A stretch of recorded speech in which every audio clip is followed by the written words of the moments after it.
ഞാൻ എല്ലാ വീഡിയോസിലും പറയുന്ന പോലെ തന്നെ എൻ്റെ ഒരു ദിവസം തുടങ്ങുന്നതും ഒരു ദിവസം അവസാനിക്കുന്നതും ആട്ടിൻകൂട്ടിൽ നിന്നാണ്. ഞാൻ എന്നും രാവിലെ എണീറ്റ ആദ്യം ചെയ്യുന്ന പണി എന്താണെന്ന് വെച്ച് കഴിഞ്ഞാൽ നമ്മുടെ ആടുകൾക്ക് പിണ്ണാക്കും തവിടും കഞ്ഞിയൊക്കെ ഇട്ട് വെള്ളമൊക്കെ ഒഴിച്ച് കുതിർത്തുക എന്നുള്ളതാണ് കേട്ടോ. അതിനുശേഷം നമ്മുടെ ആട്ടിൻകൂടൊന്ന് പുകയ്ക്കാനുള്ള പരിപാടി നോക്കും.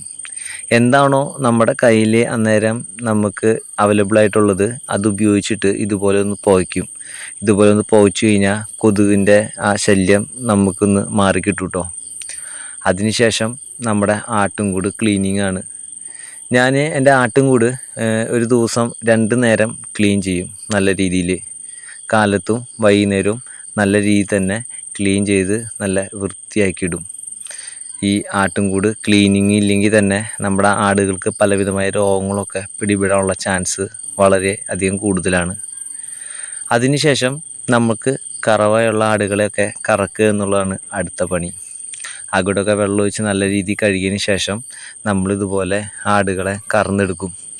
ഇപ്പോൾ നമ്മുടെ നിലവിൽ നമ്മുടെ കയ്യിൽ കറക്കാനുള്ള ആട് സുന്ദരി മാത്രമാണ് കേട്ടോ. ബാക്കി ഞാറക്കുറക്കാരിക്കൊക്കെ ചെനയായി നിൽക്കുന്നതുകൊണ്ട് തന്നെ അവരെ കറവയെല്ലാം ഞാൻ മെല്ലെ നിർത്തി. കറവയെല്ലാം എടുത്ത് കഴിഞ്ഞതിന് ശേഷം നേരെ നമ്മുടെ തീറ്റയെല്ലാം കുതിർന്ന് നല്ല സെറ്റായി ഇരിക്കുന്നുണ്ടാവും. അതിലേക്ക് കുറച്ച് കല്ലുപ്പും വിതറിയിട്ട് കുറച്ച് ചൂടും വെള്ളവും കൂടി ഒഴിച്ച് ഞാൻ ചെറിയ ഒരു ഇളം ചൂട് പരുവത്തിൽ നല്ല രീതിയിൽ മിക്സ് ചെയ്ത് ആടുകളുടെ മുമ്പിലേക്ക് എത്തിക്കണേ.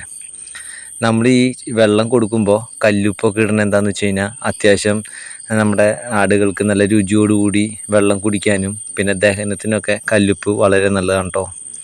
അങ്ങനെ ഒരു 3 ചെമ്പേറ്റുകളിലായിട്ട് നമ്മുടെ ആടുകൾക്ക് ഞാൻ വെള്ളം കൊടുക്കും.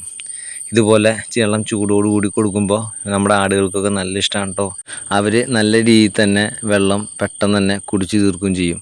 പിന്നെ നമ്മൾ വലിയ ലൂസായിട്ടൊന്നും കൊടുക്കാറില്ല. അത്യാവശ്യം നല്ല കൊഴുപ്പോട് കൂടിയിട്ടാണ് കേട്ടോ ആടുകൾക്ക് വെള്ളം കൊടുക്കാറ്. ഇനി ഈ വെള്ളം കൂടി കഴിഞ്ഞ് കഴിഞ്ഞാൽ പിന്നെ ഇവർക്ക് നമ്മളൊരു 10 മണി 10:30 കൂടി കുറച്ച് പുല്ലും നമ്മൾ കൊടുക്കും. അപ്പോൾ ഇങ്ങനെയൊക്കെയാണ് രാവിലത്തെ നമ്മുടെ ആടുകളുടെ ഭക്ഷണക്രമം. അപ്പോൾ വീഡിയോ ഇഷ്ടപ്പെട്ട് കഴിഞ്ഞാൽ ഒന്ന് ലൈക്ക് ചെയ്ത് ഒന്ന് സപ്പോർട്ട് ചെയ്യണേ.